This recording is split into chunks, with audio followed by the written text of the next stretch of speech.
Hey everybody, Real Comic Stacks, checking out the Amazing Spider-Man number 19, part 3 of Hunted.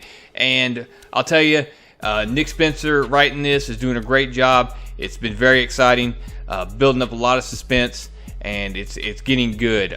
In part 3, it's really starting to move now. Gerardo Sandoval is the artist on this. He's done really good. I got worried earlier in the Spider-Man run with Nick Spencer because the art kind of slipped a little bit, but it looks like they fixed that going forward.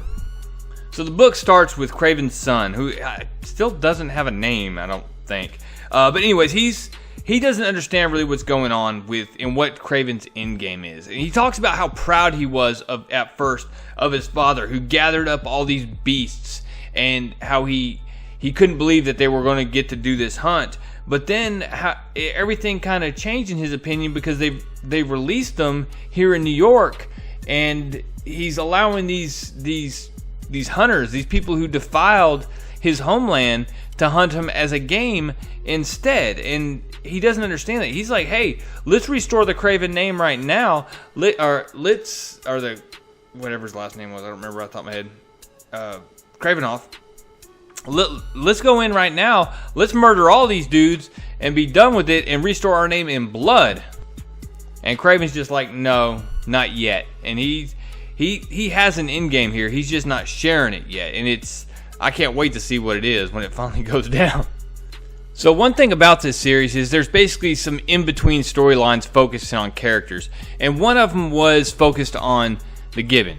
And he was betrayed by the Vulture earlier in the storyline. And it goes into showing basically his past. If you weren't familiar with the character, it's not really pertinent to the storyline. It doesn't do anything other than you realize that he died in this dome, in this game that's going on, if you will. And that's where Spidey starts off. He's holding the Gibbon. The Gibbon just died fighting these beasts, trying to keep them off. And he's kind of mourning him and can't believe it. And then, boom, he's hit with a rocket, and he is down.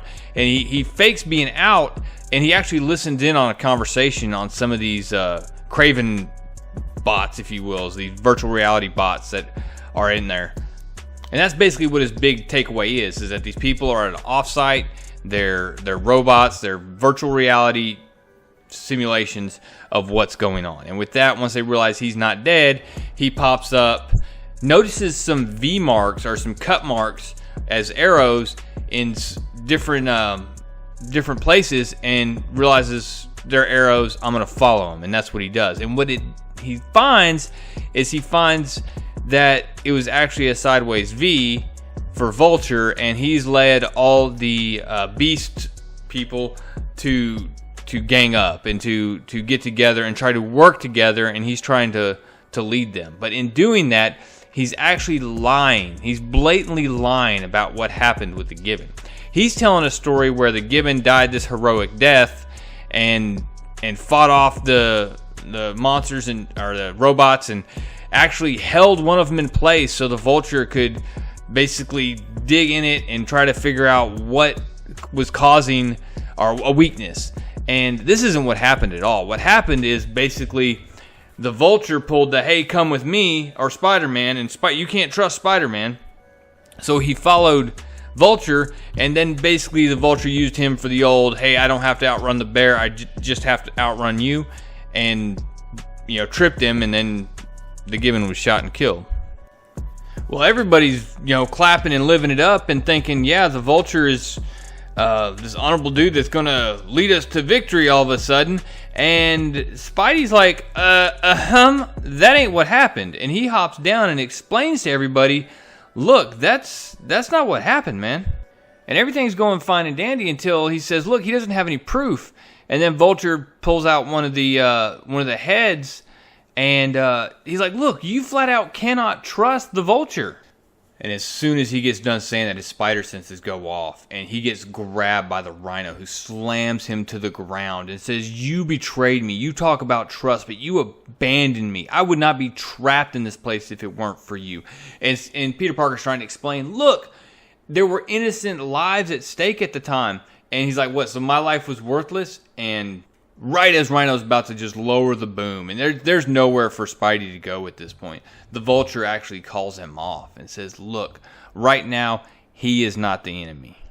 And as Spider-Man picks himself up off the floor and the Rhino steps back, the Vulture rallies the troops and basically says, look, I have a way to get out of here, but we got to do this together, kind of thing. From there you go, Black Cat and Billy Connors have managed to break out of their cell. And more importantly, Arcade is greeting someone, and who he's greeting is Taskmaster. And Taskmaster is bringing in the Lizard.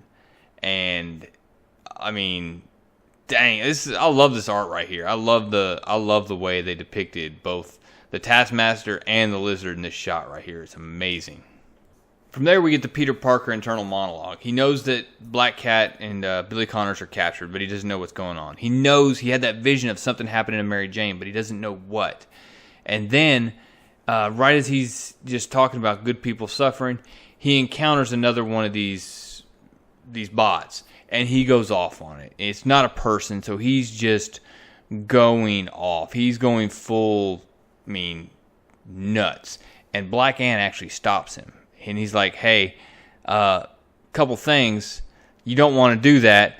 And it's about time I tell you the truth about what this place is. And with that, we are on to the next issue. So a couple weeks, we'll be on to it. Guys, I'm loving this series. I love this issue.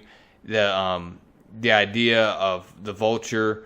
I mean, you knew him getting everybody together, but I mean, as soon as it started talking about trust, you knew it was about to happen. Because it goes back to Amazing Spider-Man number 14, where they were basically Rhino and Spidey teamed up, but something happened. And I mean, I got the video on the playlist for my Amazing Spider-Man Nick Spencer playlist. You can go check that out, and it's a good read as well. The art in that one is like cringy, but They fixed that in this, and thank goodness too.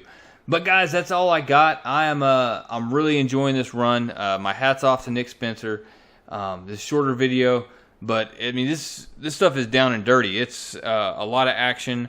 It is a really good Amazing Spider-Man storyline. So guys, I got several videos that'll be popping up this weekend. Make sure you check them out. And if you're not caught up on this Amazing Spider-Man run, go check out the playlist, guys. Of course, make sure you're subscribed. If you leave a comment below, let me know what you think. And, of course, I always appreciate it being a small YouTube channel. If you take a minute to leave a like, it really helps me get some more views and really get this thing off the ground, guys. Hey, thank you so much for watching. Real Comic Stacks out.